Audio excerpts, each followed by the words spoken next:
David Leechiu. I'll just give you some background on this young fellow. He's standing near the back there, looking distinguished, I guess, David. But he began as a commercial real estate agent back in the 1990s, and I'm sure did well during the boom times, but I'm sure, like everybody, things slowed down for him, along with everyone else, after the Asian crisis occurred. But he continued working with a company called Savills. I don't know how many of you remember the company name. First as a manager, later as vice president, and then general manager. And what happened was, during that slow period after the Asian crisis, this organization, an international group, decided to pull out, and David was offered the office to take it on. So it was a big risk at the time, a big step, but he decided to try it. He had support of his family and other people, and within a short time they became quite a major operation, or certainly one of the major operations. And made a name for himself as Leechiu and Associates in those days. And then another organization called Jones Lang LaSalle asked him to join with them.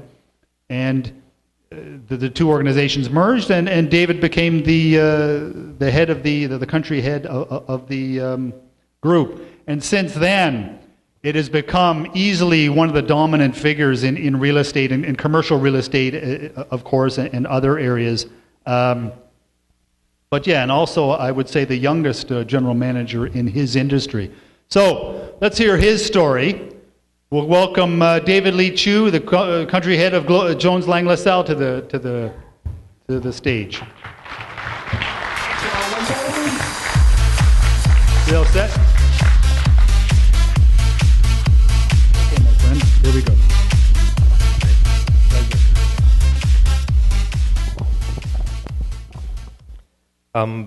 Richard, thank you very much for the kind introduction. And I was actually standing at the back of the room because I was too nervous to think about being right after Hans Siekat. So it's probably one of the worst assignments you can ever have, to be right after Hans Siekat. So I'm gonna, inspired by Hans Siekat, I decided to tell a bit of myself using the stock market as a barometer.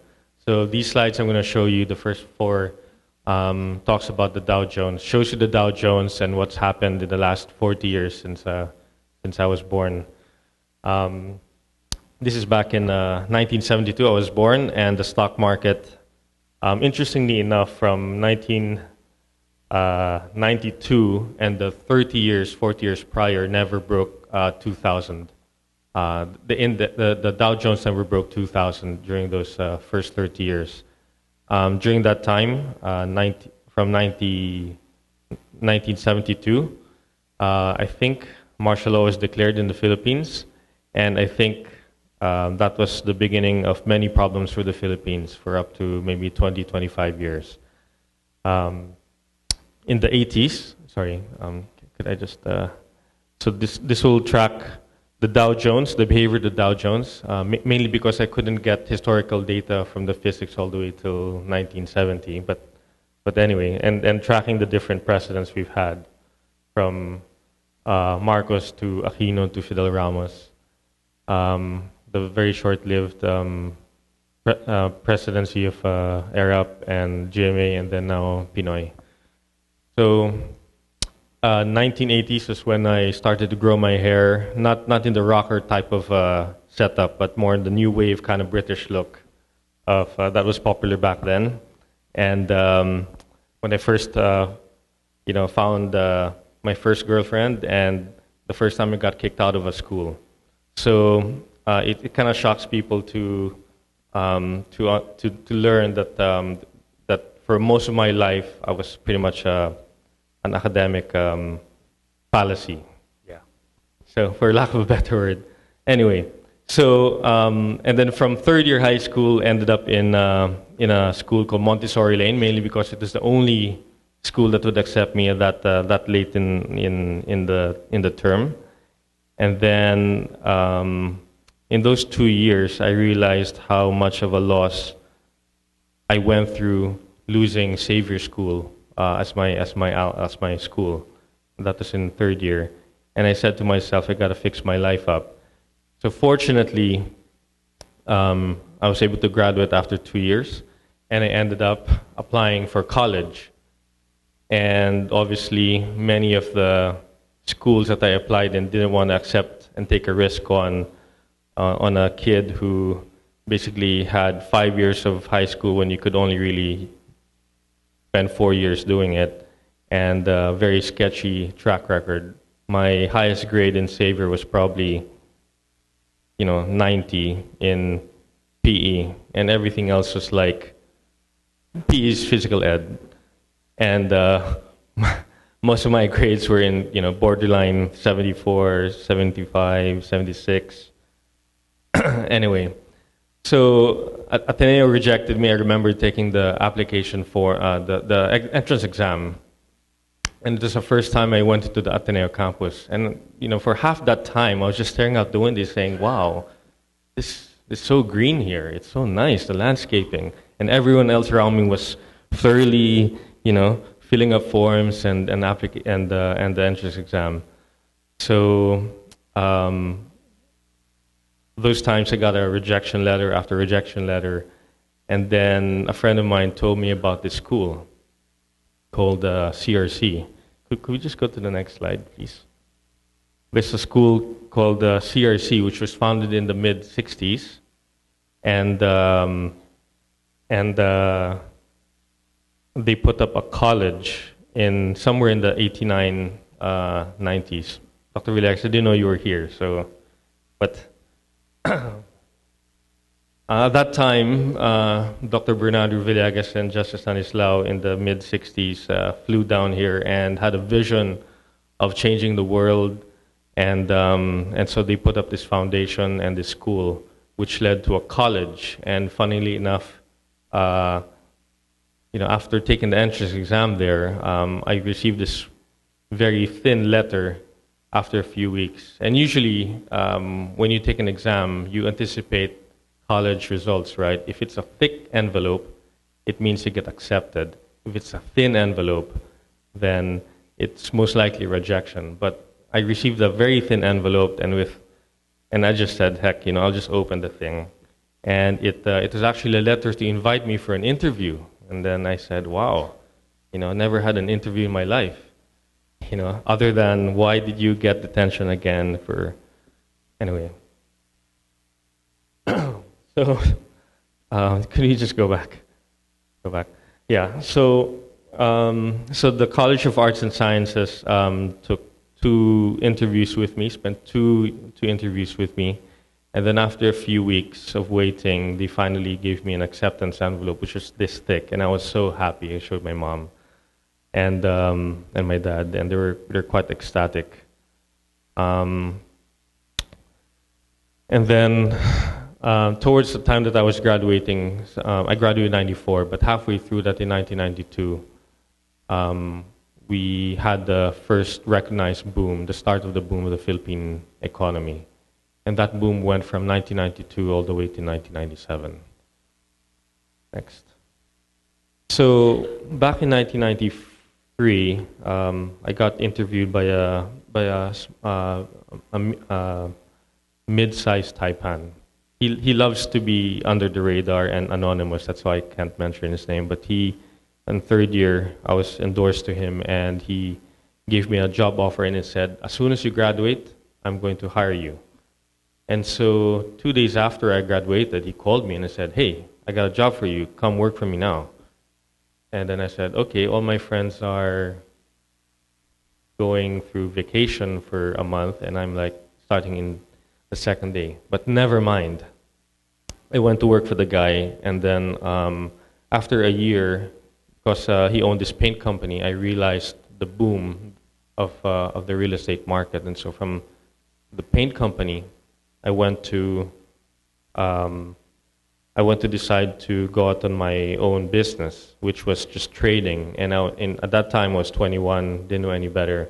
I was selling anything that I can get my hands on, from tissue paper to to food, to restaurants, etc. Until I bumped into Ramon Cuervo III and his brother Jose Maria Cuervo, who at that time said, "Hey, there's a property boom. What are you doing?" And I said, "I'm selling tissue paper and food to restaurants." I said, "Forget that. Come work with us." And that was, I guess, my second biggest break.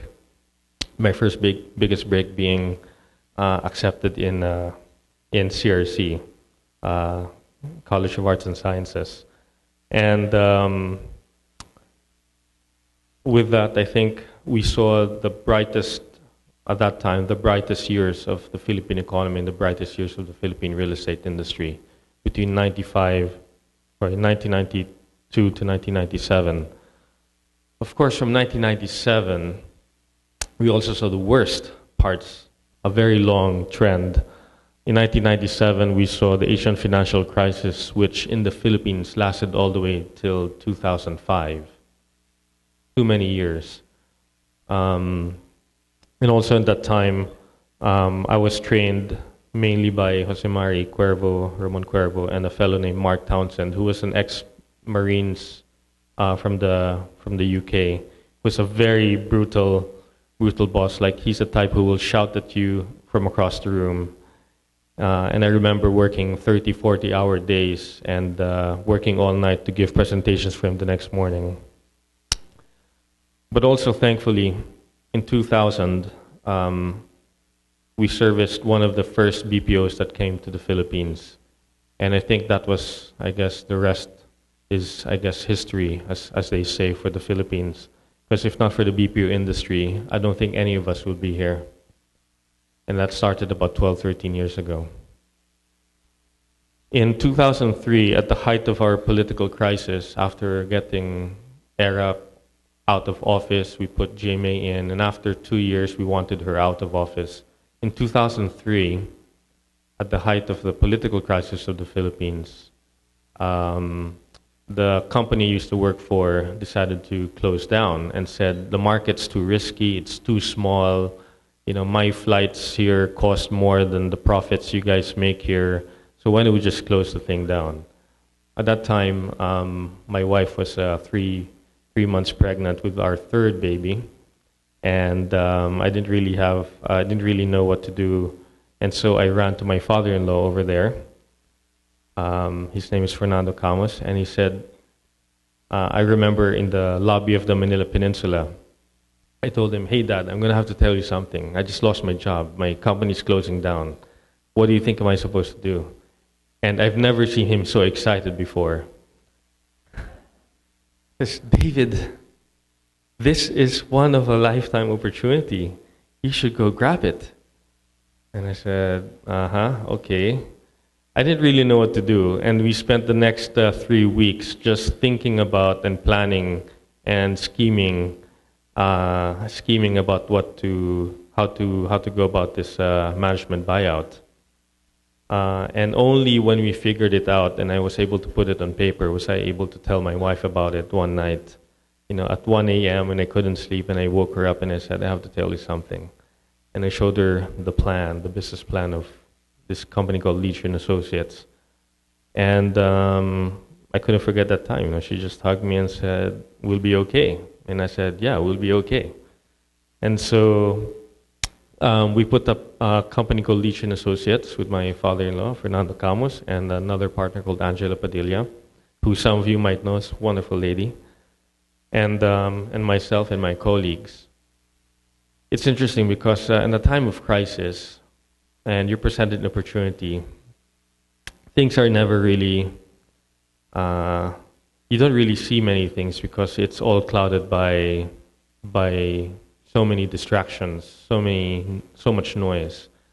And it takes wisdom from, let's say, somebody like my father-in-law to be able to see through all the grit and all the dust. And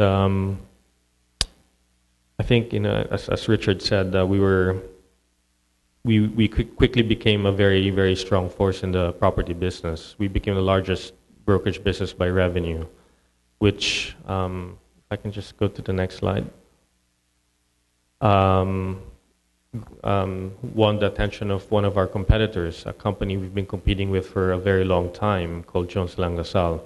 And fortunately, um, a fellow that ran the business then was a fellow named Lindsay Orr, who was my former boss, and he reached out to me in 2007 saying, "We want to grow our business in the Philippines, and we want to look at buying your business." And when you compete with somebody for so long, and they say all of a sudden they want to be your best friend, you kind of look at it with a lot of suspicion, right? And so for 6 months, we kind of delayed this process and said, are these people serious? And they were serious. And I think if not for Lindsay Orr's, I would say, goodwill with us, we probably wouldn't have been as open to Jones Lang as we were. And so in 2008, we did the merger. And a few months after, the whole world seemed to have collapsed with the global financial crisis. And at that time, I guess, Dad, we were so happy to have done it, no? Because had we waited a few months longer, deal probably wouldn't have happened. But also in 2008 was when, and in 2009 was when another lifetime opportunity happened, which is the opportunity to be able to buy stocks at record prices. And so when we had the notion that things were about to fall over, we psyched ourselves, all of us psyched ourselves with the fact that if Ayala Land, and we just looked at one stock, Ayala Land, which at that time was the stock barometer in the market, said at 12 pesos, it was very expensive. We'll wait for it to go down to 5 pesos. And at 5 pesos, we're going to bet the house. We're going to jump when everything is on fire, and we're going to jump into that stock, put everything in there, and sit it out and wait. Now, if I was as bold as I thought I would be at that time, to have bought Ayala Land at 5 pesos, which only stayed at 5 pesos for 2 days, I would have made 7 times or 8 times my money today. You know, so I would have been a very, very happy person today. But because everything was on fire, none of us ever had the guts to put anything substantial in Ayala Land stock. And in 1 week, we punted and said, we bought on a Monday, $5. We sold on a Friday, $6, made 20%. We were so happy with ourselves, and we were so smart, and we were thinking, wow, we're geniuses. And it's going to fall again the next week. Well, 6 became 6.5, became 7, became 8, became 12, and you know, it went all the way up to 35 till a few weeks ago. So the other awesome thing about the last 10 years is that from 1,000 employee business, the BPO industry is now clocking 800,000 people today. It's the second biggest driver of the economy. It's also the biggest driver of our business. And I think for many of your businesses here in the room. So one of the things that Dr. Villegas taught us back in school was you always have to look at the numbers. You always have to look behind the cover and see what are the stories behind there. And while many of us can read about a crisis and see the stock charts and just think of it in terms of numbers, we at that time, you know, my family's wealth in the early 70s and 80s pretty much got wiped out through the last years of Marcos. And not just our families, but many families had to struggle with 20, 30, 40% inflation. Many of you in the room will probably remember those years, how hard it was to be able to just make a living. And could we go to the next slide, please? Yeah. And so I think in all those crises, you know, we never really had a car until I was back in high school, and as many times as my mom and dad would offer to buy me a car, I always said no, because I didn't want to burden them too much with the financial requirements of taking another loan just so that their eldest son can go to school and drive around in a car. So for most of my life, most of my early days of working, I was commuting, and many of my colleagues here would never believe me until I showed them all the jeepney paths and the bus routes of the different cities. So I think one of the biggest learnings through all this time in the last 41 years I've been in existence is that there is a Chinese saying, every time there's a crisis, there is opportunity, and we've got to be able to look at the crisis when everything is on fire around you, see where is the opportunity, and are you going to make a bet on it? And if you do make a bet on it, are you going to survive it? The second thing is that, at least in my life, most parts of my life I've been given many opportunities. But what I found is that most of those opportunities were driven by the goodwill of other people around me, or by the generosity of the people around me, which is why I guess it's very important to always kind of give back to society when you can. So, Dr. Villegas, thanks for being so faithful to your vision. And I think we have to know what we want in life, but we also have to know the cost when we pursue them.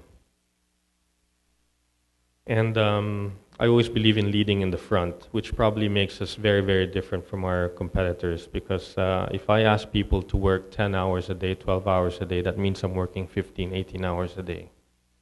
And if they send me something at 2 in the morning because they stayed up late at 2 in the morning, I try as much to respond within the next 30, 40 minutes of that report that they sent me at 2 in the morning.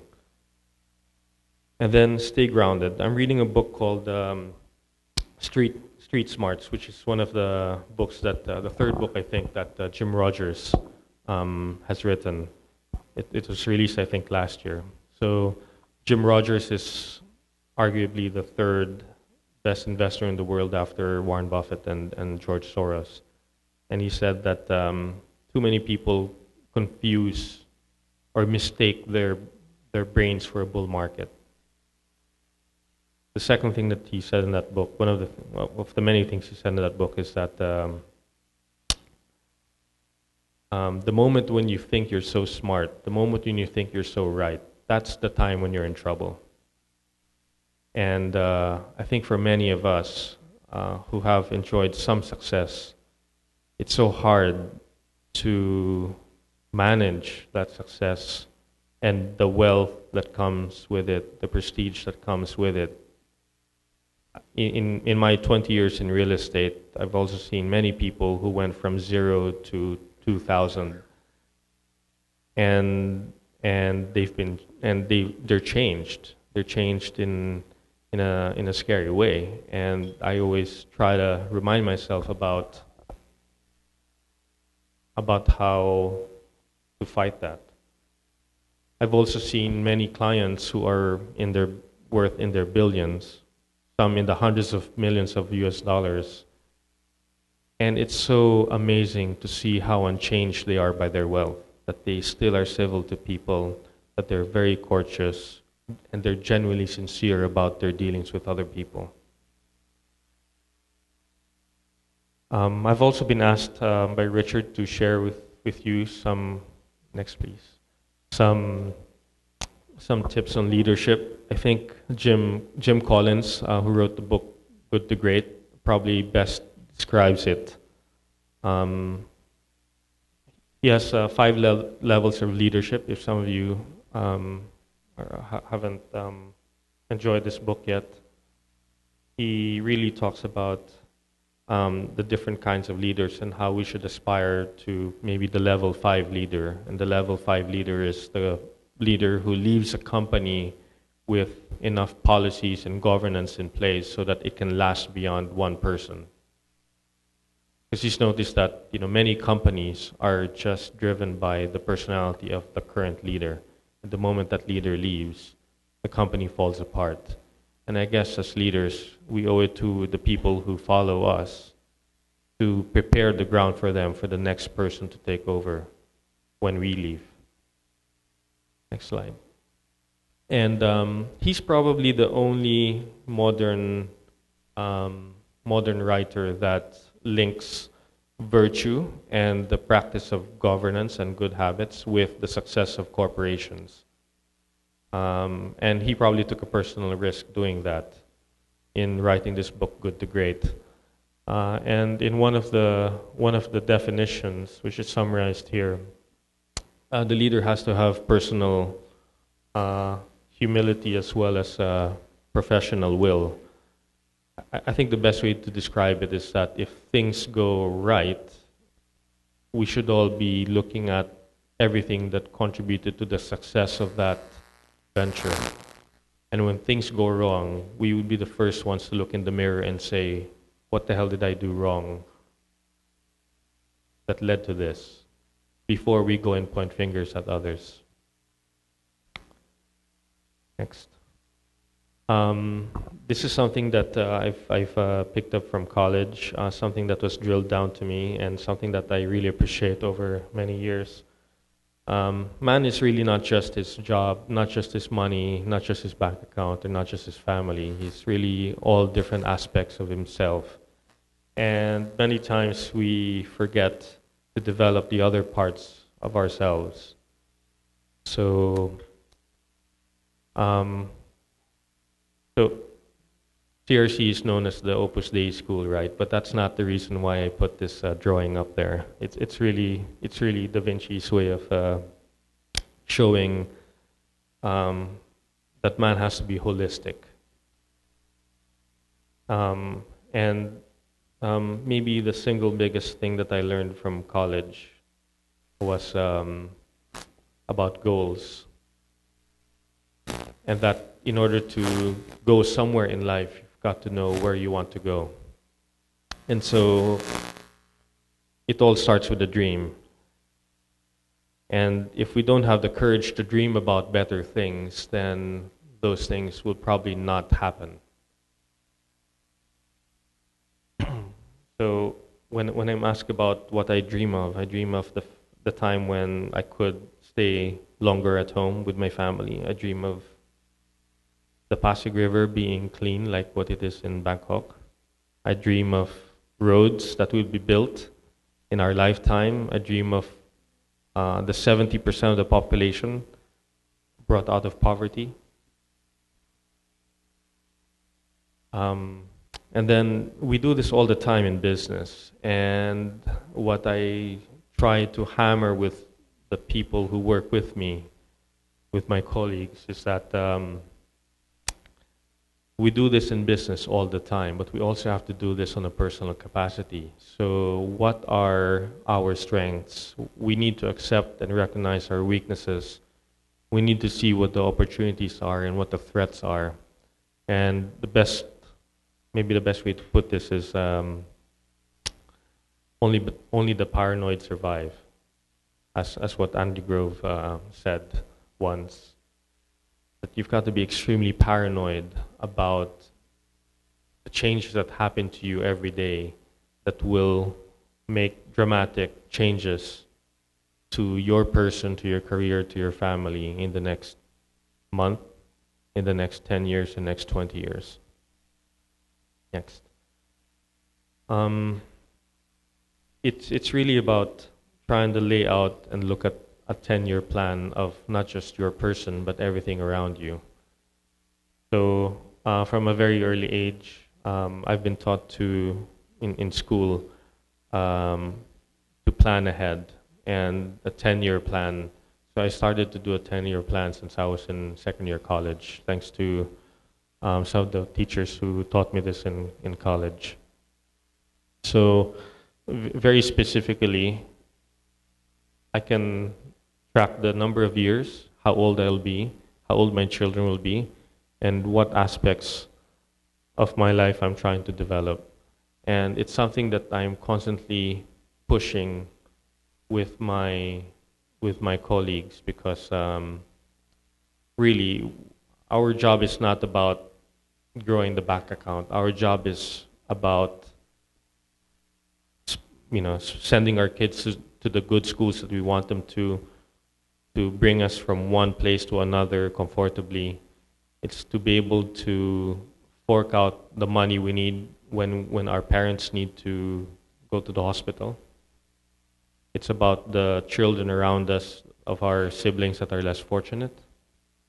It's about that.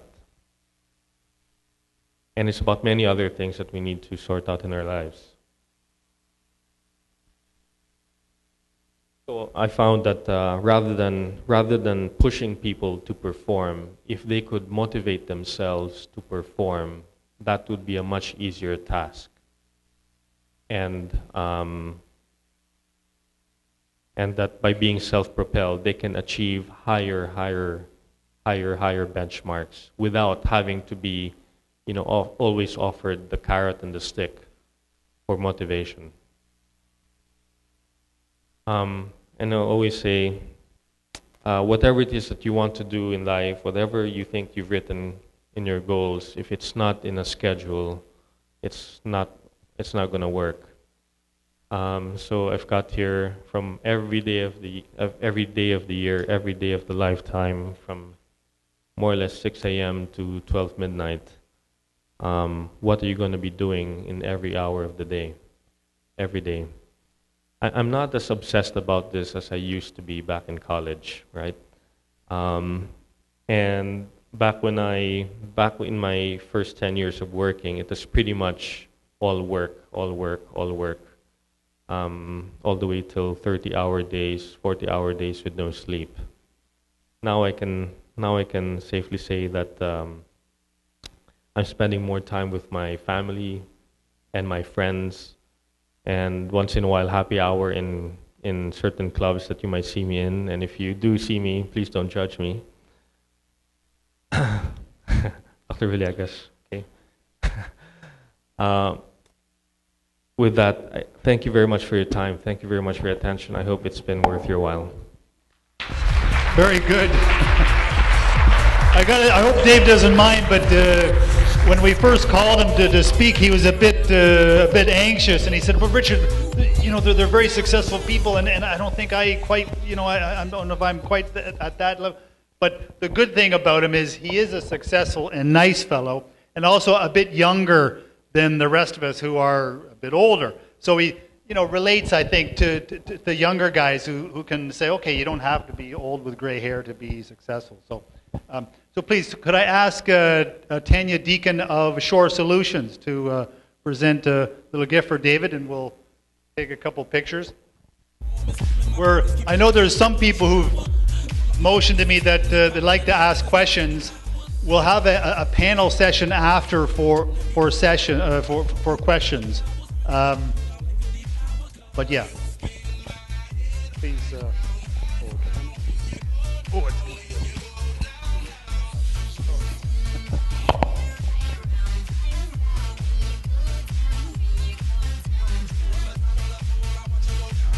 It's good. Thank you, Tanya. Thank you, David. Oh, you okay? Okay, take care. Very good. Well done. Beautiful.